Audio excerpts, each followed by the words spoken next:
شعبان المعظم اسلامی سال کا 8واں مہینہ ہے۔ اس ماہ میں انوار و برکات اور پورے ماہ میں اللہ تعالیٰ کی رحمتیں پھیلی ہوتی ہیں، اسی وجہ سے اس کو شعبان کہا جاتا ہے۔ اس ماہ کو تاریخ اسلام میں اہم واقعات کے ظہور کا مہینہ بھی کہا جا سکتا ہے۔ اسی ماہ کے اندر نبی اکرم صلی اللہ علیہ وآلہ وسلم کی تمنا تبدیلی قبلہ کے حوالہ سے پوری ہوئی اور بیت المقدس کے بجائے کعبہ معظمہ کو مسلمانوں کا قبلہ بنا دیا گیا۔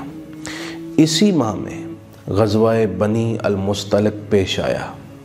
اسی ماہ میں تیمم کی آیات کا نزول بھی ہوا اور اسی ماہ میں نبی اکرم صلی اللہ علیہ وآلہ وسلم نے حضرت سیداتنا حفصہ اور حضرت سیداتنا جویریہ رضی اللہ تعالی عنہما سے نکاح فرمایا۔ اسی ماہ میں نواسہ رسول، جگر گوشہ بطول، نور نظر مرتضیٰ حضرت سیدنا امام حسین رضی اللہ تعالی عنہ کی ولادت ہوئی۔ قمر بنی ہاشم حضرت عباس علمدار کی ولادت ہوئی اور عابدین کی زینت حضرت سیدنا امام علی زین العابدین رضی اللہ تعالیٰ عنہ کی بھی ولادت ہوئی۔ اسی ماہ میں حضرت مغیرہ، حضرت انس، حضرت عرباد اور حضرت امام اعظم ابو حنیفہ رحمہم اللہ ورضی اللہ تعالیٰ عنہم جیسے اکابرین امت کا وصال ہوا۔ پورے ماہ میں نبی پاک صلی اللہ علیہ وسلم روزہ رکھا کرتے تھے۔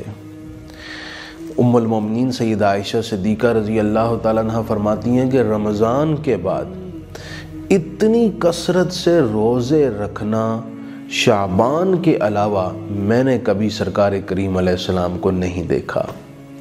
حضور اکرم صلی اللہ علیہ وآلہ وسلم اس ماہ میں عبادات کا، نیکی کا بہت اہتمام فرماتے، بلکہ آپ نے اس ماہ میں نیکی کرنے کی ترغیب بھی دی اور اس مہینے کی عظمت میں اضافہ کرتے ہوئے یوں بھی ارشاد فرمایا کہ شعبان میرا مہینہ ہے، بلکہ امت کے حوالے سے بات کرتے ہوئے یوں ارشاد فرمایا کہ میری امت اس ماہ میں عمل کرنے کے حوالے سے غفلت اور بے توجہی کا مظاہرہ کرے گی، اور امت کے احباب کو اس حوالے سے یقیناً بیدار رہنا چاہیے اور اس ماہ میں عبادات کی طرف کمر بستہ ہونا چاہیے۔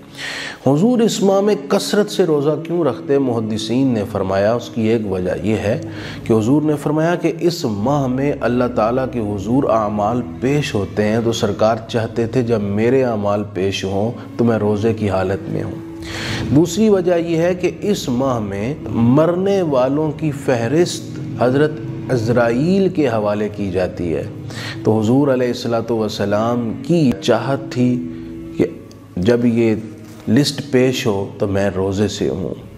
نیز نبی اکرم صلی اللہ علیہ وآلہ وسلم رمضان المقدس کے مہینے سے مناسبت قائم کرنے کے لیے اس ماہ میں کثرت سے روزے رکھتے اور عبادات فرماتے۔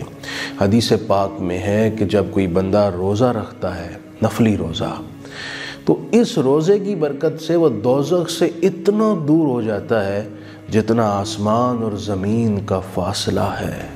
یعنی دوسرے لفظوں میں یہ کہہ لیجئے، روزے کی برکت سے اللہ تعالیٰ اسے دوزخ سے بچاتا ہے اور جنت کا مسافر بناتا ہے۔ یہ ماہ تشریف لا رہا ہے اور ہم اس وقت مجموعی طور پر بحیثیت قوم ایک مصیبت میں مبتلا ہیں۔ آپ اس مہینے کا آغاز ہی روزے سے کریں۔ روزہ دار کے لیے افطار کی دعائیں مقبول ہیں، جنت کے دروازے کھلتے ہیں، اللہ تعالیٰ کی رحمت کی نظر ہوتی ہے۔ روزہ رکھ کر بندہ اپنے جسم کی زکوٰۃ ادا کرتا ہے، اسے پاکی اور طہارت نصیب ہو جاتی ہے۔ انشاءاللہ امید ہے اگر ہم یہ اہتمام کریں گے، نہ صرف انفرادی طور پر برکتیں حاصل ہوں گی بلکہ مجموعی طور پر قوم اس مصیبت سے بھی نکلنے کی راہ پائے گی۔